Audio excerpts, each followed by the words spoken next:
மாநில தலைவர் வி.ஆர்.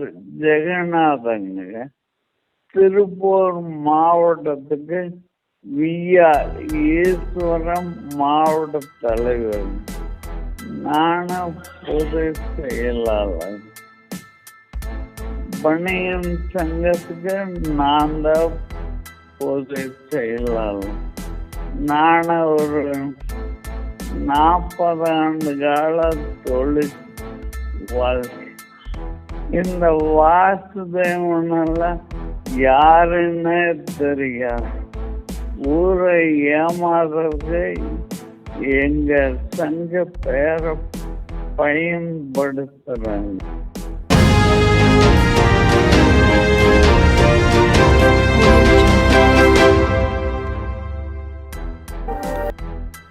திருப்பூர் தலைமையிடமாக செயல்படும் புஜிப்பூர் நிறுவனத்தில் 1000க்கும் மேற்பட்டவரிடம் 100 கோடிக்கு மேல் மோசடி.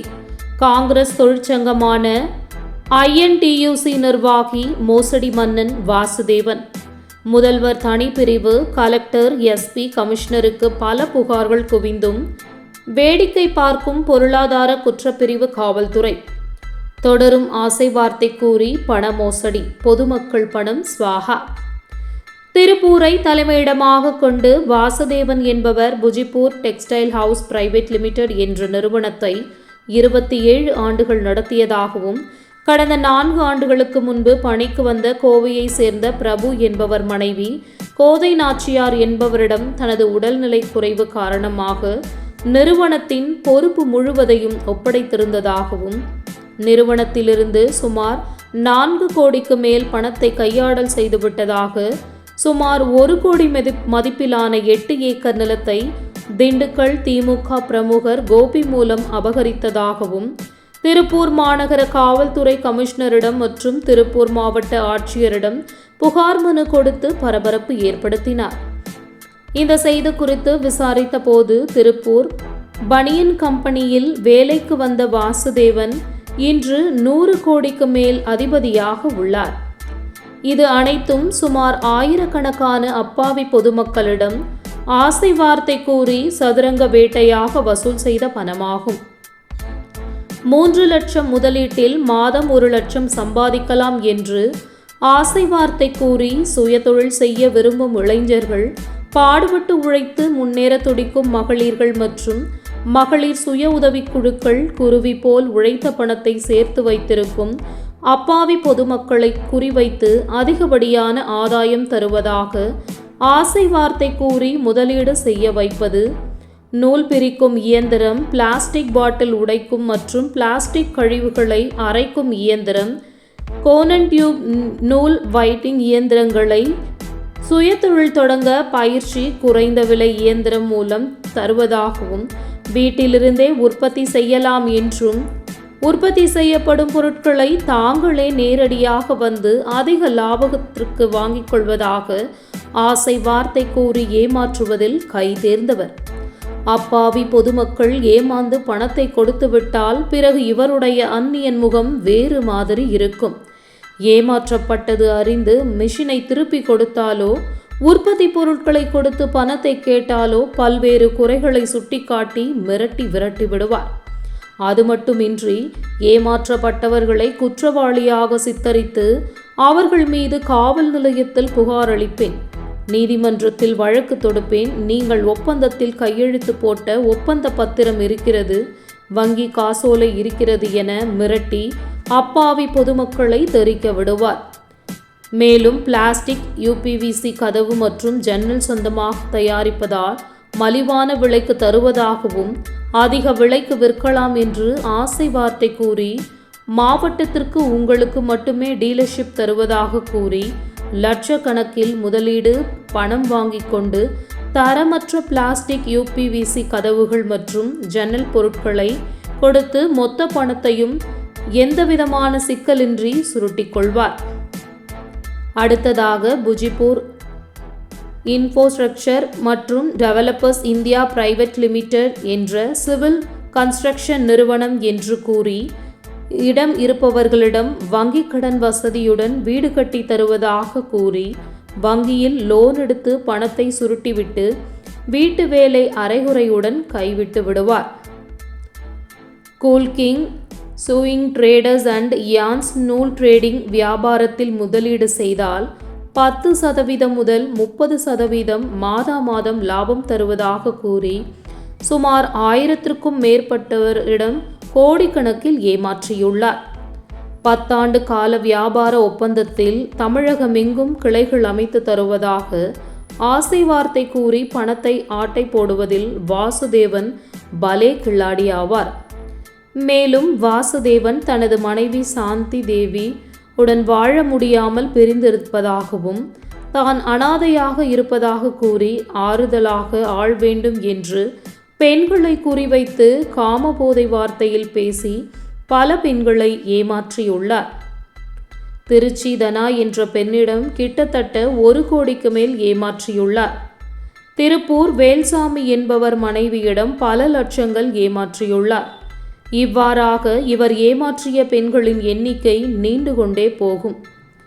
ஆனால் கோதை நாச்சியார் வாசுதேவனை ஏமாற்றினாரா அல்லது வாசுதேவனால் கோதை நாச்சியார் ஏமாற்றப்பட்டாரா என்பதை விட வாசுதேவனால் ஏமாற்றப்பட்டவர்கள் அதிகம் என்று வேதனையுடன் தெரிவித்தார்கள்.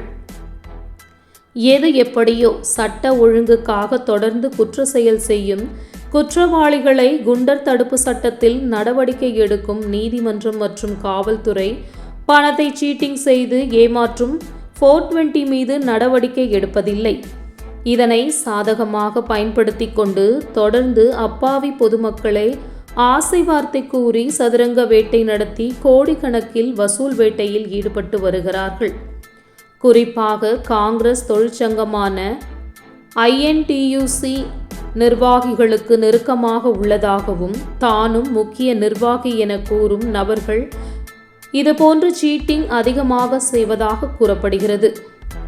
திருப்பூரில் இதற்கு உதாரணமாக காங்கிரஸ் தொழிற்சங்கமான INTUC நிர்வாகிகளுக்கு நெருக்கமான ஏமாற்று பேர்வழிகள் மாமு எக்ஸ்போ முத்தையன், புஜிபூர் நிறுவனத்தில் வாசுதேவன் இருவரையும் கூறலாம்.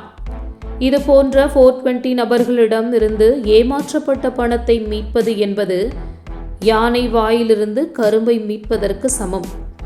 எனவே ஏமாந்த நபர்களின் பணத்தை மீட்காவிட்டாலும் பரவாயில்லை.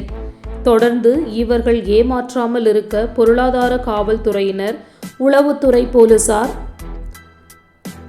சைபர் கிரைம் தொடர்ந்து கண்காணித்து உடனுக்குடன் நடவடிக்கை எடுக்க வேண்டும். பல்வேறு காவல் நிலையத்திலும், கமிஷனர் போலீஸ் அலுவலகத்திலும், மாவட்ட காவல் கண்காணிப்பாளர் அலுவலகத்திலும், மாவட்ட ஆட்சியர் அலுவலகத்திலும், தமிழக முதல்வர் தனிப்பிரிவுக்கு, நீதிமன்ற என பல்வேறு வழியில் புகார் அளித்தாலும் அனைத்து விசாரணைகளையும் ஏமாற்றிய பணத்தில் சொற்ப பணத்தை லஞ்சமாக கொடுத்து எளிதாக தப்பித்து விடுகிறார்கள் இந்த ஏமாற்று பேர்வழிகள். அதிகமாக ஆசைப்பட்டு ஏமாறாமல் இருக்க பொதுமக்கள் தான் தங்களை தயார்படுத்தி கொள்ள வேண்டும். நான் சீர்காழிலேருந்து வந்துருக்கேன். நான் மிஷின் கொடுத்து அட்வான்ஸ் கொடுத்து மிஷினுக்கு காசு கொடுத்து 2.5 லட்ச ரூபா கொடுத்து 1.5 வருஷம் ஆகுதுங்க. மிஷினு நான் வந்து கிட்டத்தட்ட ஒரு 20 நடையாச்சும் வந்துட்டு போயிருப்பாங்க சீர்காழிலேருந்து. இப்போ வந்து ஒரு 10 நாளாக வந்து தங்கியிருக்காங்க. 10 நாளும் ஒரு ரெஸ்பான்சிபிளே இல்லை. பணத்தை கொடுக்க மாட்டேறாங்க. 2.5 லட்சம். இந்த பாட்டில் உடைக்கிற மிஷின் யூடியூப்பே மாற்றுது இல்லைங்க. நான் ஒரு 3 வருஷத்துக்கு முன்னாடி பிரதம மந்திரி திட்டத்துக்கு கீழே இந்த இங்குள்ள யூடியூப்பை பார்த்து பைபேக்னு சொல்லி கோன் வைண்டிங் மிஷின் மொத்தத்தில் எனக்கு ஒரு 8 லட்சத்துக்கு மேலே வந்தது. 8 to 9 லட்சத்துக்குள்ள வந்தது. அந்த லோனை எடுத்து அதில் வந்து அவ்வளோ காசுமே இங்கே தான் கட்டியிருந்தது. 6.25 லட்சத்துக்கு மிஷின் வாங்கியிருந்தது. பணம் கட்டி 6 மாதம் கழிச்சு தான் மிஷின் கொடுத்தாங்க. இந்த மெட்டீரியலும் 1 மாதம் கழிச்சு தான் கொடுத்தாங்க.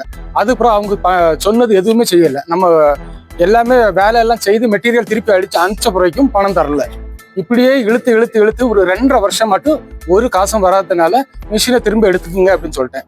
அவங்க மிஷினையும் மெட்டீரியலையும் எடுத்துக்கிட்டு அதுக்கும் காசு தரல. இழுத்து மிஷினும் காசையும் எடுத்துக்கிட்டே இந்த மெட்டீரியலையும் எடுத்து ஒரு 3-4 மாசம் ஆச்சு. இது வரைக்கும் காசு வரல. போன மாசம் மட்டும் ரொம்ப கஷ்டப்பட்டு 1 லட்சம் ரூபாய் கொடுத்தாங்க. உங்ககிட்ட எவ்வளவு பேர் ஏமாந்துருப்பாங்க? எனக்கு தெரிஞ்ச அளவுக்கு ஒரு 500 பேர்கிட்ட இருக்கலாம். இப்போ எனக்கு தெரிஞ்சதுக்கு. இதுக்கு முன்னாடி எனக்கு தெரியல. டெய்லி போன வாரம் யாரோ மண்ணெண்ணெய் வரைக்கும் தலையில ஊத்துனதாட்டு ஏதோ கேள்விப்பட்டேன். இவர் இப்போ போன வாரம் வரைக்கும் போறாரு. போடும்போது சொல்றாரு 100 கோடி ரூபாய்க்குள்ள கம்பெனி, இது நாள் வரைக்கும் எந்த பிரச்சனையும் கிடையாதுன்னு. ஆனா எனக்கு 2.5 வருஷம் மட்டும் 2 பைசா கூட எனக்கு வருமானம் மட்டும் வரல. போன மாசம் நான் கட்டின அந்த மெட்டீரியலுக்குள்ள 1 லட்சம் ரூபாய் தந்தாப்புல. அது நமக்கு, நான் வெளியூருங்க, நான் நாகர்கோவில். நாங்க குப்பத்துல இருந்து வந்திருக்கோங்கண்ணா. நாங்க இல்ல குப்பத்துல இருந்து வந்திருக்கிறேங்க. ஏதோ இந்த மாதிரி யூடியூப் சேனல்ல ஏதோ பணம் சம்பாதிக்கலாம் அப்படி இப்படின்னு சொல்லி நாங்கள் அந்த யூடியூப் சேனலை பார்த்துட்டு ஏதோ அந்த வேஸ்ட் மிஷின் பிரிச்சா ஏதோ ஒரு நாளைக்கு டெய்லியும் 1000 ரூபாய் சம்பாதிக்கலாம் 2000 ரூபாய் சம்பாதிக்கலாம்னு சொல்லுதில்ல, அதை நம்பி சரி இங்கே வந்தோம். பணம் கட்டணும். ஜனவரி மாதம் பணம் கட்டணும். பிப்ரவரி மாதம் மிஷின் கொடுக்குறோம் நாங்கள். இதோட அதுக்கப்புறம் எப்போ கேட்டாலும் சார் வந்து அவுட் ஆஃப் ஸ்டேஷனு, வெளியில் போயிருக்காரு, ஃபாரின் போயிருக்காரு, இங்கே இல்லை அப்படின்னு சொல்லி சொல்லிட்டு இருந்தாங்க. அப்புறம் வந்து நாங்கள் மிஷின் வாங்கலான்னு சொல்லி தான் ஃபஸ்ட்டு வந்தோம். நாங்கள் ஆக்சுவலாக பேமெண்ட்டுக்காக நாங்கள் வரல. சரி மிஷின் வந்து எடுத்துகிட்டு போகலான்னு பார்த்தா இங்கே வந்துட்டு போனால் இங்கே ஏகப்பட்ட பிரச்சனை அப்போ தான் எங்களுக்கு தெரிஞ்சுது. சரி எங்களுக்கு வேண்டாம், எங்களுக்கு வந்து நீங்கள் பணத்தை ரீஃபண்ட் பண்ணிடுங்கன்னு சொல்லிட்டு அப்படியே கேட்டுட்ருக்கோம். கிட்டத்தட்ட 2 மாதமாக நாங்கள் கேட்டுட்ருக்குறோம். கேட்டால் இந்த வாரத்தில் வந்துடும், அடுத்த நாள் கொடுத்துருவோம், இப்படியே சொல்லி இழுத்தடிச்சுட்டு தான் இருக்காங்களே தவிர இது வரையும் பணம் கொடுத்த பாடு இல்லை. ஆனால் அவர் பார்த்தீங்கன்னா ஏதோ அவர் மிரட்டுற மாதிரியும் தெரியலைங்க. ஆனால் அவர் ஏதோ கட்சியெல்லாம் இருப்பார்ட்டாங்க, ஏதோ ஏஐடியூஸில் இருப்பார்ட்டாங்க. அதுனா ஒரு சிலர் சொல்கிறாங்க, ஃபோனு நீங்கள் எங்கே போய் சொல்லுங்கள், கமிஷன் ஆஃபீஸில் சொல்லுங்கள், இல்லை நீங்கள் கலெக்டர்கிட்ட போய் சொல்லுங்கள், நீங்கள் எங்கே போய் சொன்னாலும் எனக்கு ஒன்றும் பிரச்சனை இல்லை, என்னால் பார்க்க முடியுன்ற மாதிரிலாம் அவர் சொன்னதாக சொல்கிறாங்க. எங்களுக்கு தெரியல.